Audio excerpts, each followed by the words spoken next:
I had just purchased a subscription to you guys to avoid the sensationalism, yellow journalism, clickbait, and so forth. I'd been sold on the theory that a newspaper that has a steady stream of income from subscriptions would be safe from that.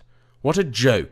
Your original piece on PewDiePie is a hit piece. He's not a Nazi or racist. It's hilarious that you think people aren't going to check. For crying out loud, one of these jokes you referenced was meant to poke fun at journalists taking quotes out of context, and you took it out of context with no sense of irony. So I'm cancelling. To the writers, we're tired of moral busybodies policing the internet. The internet was meant to be a place of freedom, and you're choking it. You're also the reason I'm now subscribed to PewDiePie. You don't understand the social media bans and demonetizing? They tell us who the interesting people are. Even calling you moral busybodies is being too kind. There's nothing moral about smearing a man. At first glance, this might look to all of you like an absolute and certain victory. Free little piggies go out there, make some shit up and try to run with their lies as if they were facts. Then the free little piggies go and hide like the cowards that they are as the entire fucking internet comes after them. This little piggy will end up working for McDonald's. This little piggy will end up cleaning shit from toilets. And this little piggy will end up sucking trucker dick for meth. Or at least that's how the story should end in a just world, where a bunch of lazy fucks who call themselves journalists make shit up out of thin air to then publish as if they were undeniable fact. However, the comment I quoted for you at the beginning is special in that it was deleted from the slimy article these people lied together. And that is really the most important thing that you need to know about the people spreading this slanderous crap. They don't give a shit. They don't care that you caught them lying. They don't care that the world's largest online community knows they are lying, and they don't care that the internet is calling them out. You are not dealing with some idiots here who got caught lying and now have to shrivel together like a cock in the Arctic to pathetically quivel up some apology, because in their minds, these people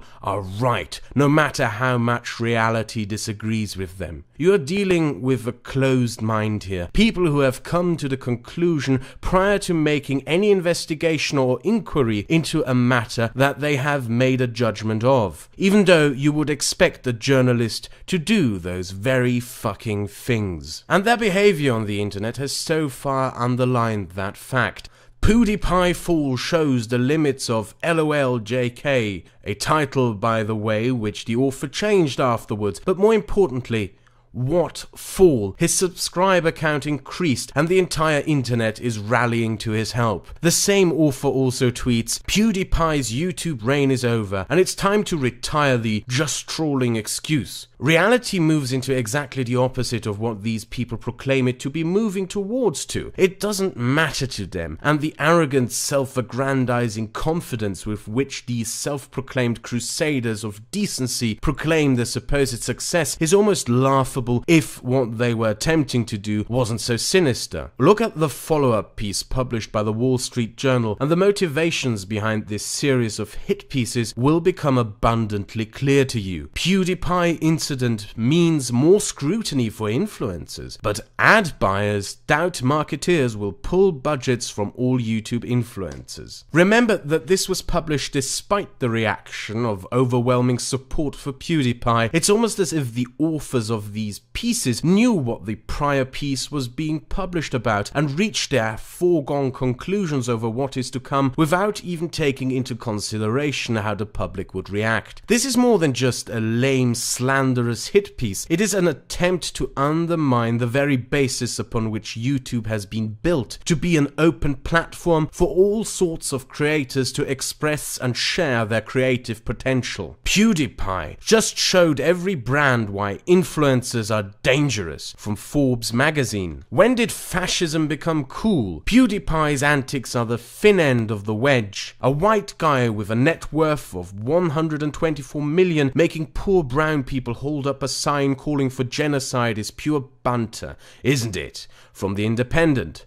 The downfall of YouTube's biggest star is a symptom of a bigger illness. The Schadenfreude over YouTube star Felix Kjellberg's sudden fall from grace overlooks much bigger, more insidious patterns of young men testing boundaries in the angriest corners of the internet, from that cancerous, repugnant cesspit known as BuzzFeed. YouTube's monsters, PewDiePie and his populist revolt from the New York Times. The articles all have the same undertone to them. YouTube is infested with Nazis, racists and other vile scum, and it is time to strangle YouTube's creators by cutting down on the financial assets available to them. For the past years, since the advent of the internet, we have seen these publications in decline as their revenue steadily kept dropping, whilst new media has been advancing in being more informative, more creative, more exciting, more unique, and above all, more entertaining. It is easy to conclude that this move by these publications, who all acted in sync, almost as if this slanderous attack was coordinated, was done out of envy. But there is more to that. They are losing their grip on public power. They are losing the monopoly on shaping public opinion, as shaping public opinion is now possible to be done by anyone who can pick up a microphone and record their thoughts and aspirations. And as it happened, many of us who use this platform do not follow the strict limitations of political correctness that these ancient dinosaurs would wish to have enforced upon us all. Make no mistake about it, this is about more than merely PewDiePie. This is about this very platform itself and about the internet itself. As the articles and opinion essays indicate, this is a move to sanitize the internet, starting with YouTube and starting by attempting to force its biggest figure of success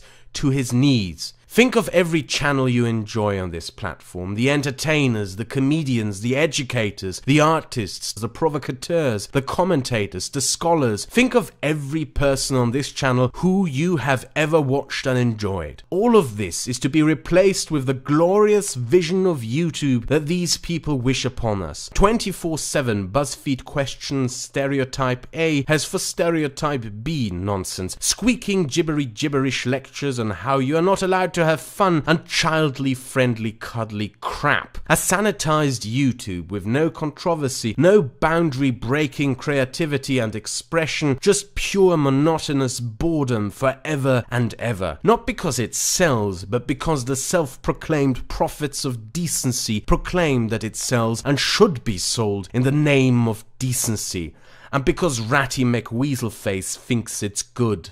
This may start with PewDiePie, but it will end with you, because you might be too dirty for the glorious vision of a sanitized YouTube obedient to a dying media. Well, I propose something else. In the description of this video, you will find the email addresses of all companies that are advertising on the Wall Street Journal. Since it is their claim that their sanitized and cleansed version of YouTube would sell better, you might consider writing emails to these companies letting them know that maybe their products would sell better if they weren't advertised on the Wall Street Journal. Oh, and in the end, since I know that I have subscribers with more subscribers than I have, if you enjoyed this video and agree with it, I'm giving you permission to download it and upload it to your channel. You may even monetize it if you wish. And to PewDiePie, should he by any chance see this, do not bow to those slimy hacks who wish to bring you on the knees based on nothing more than slanderous lies.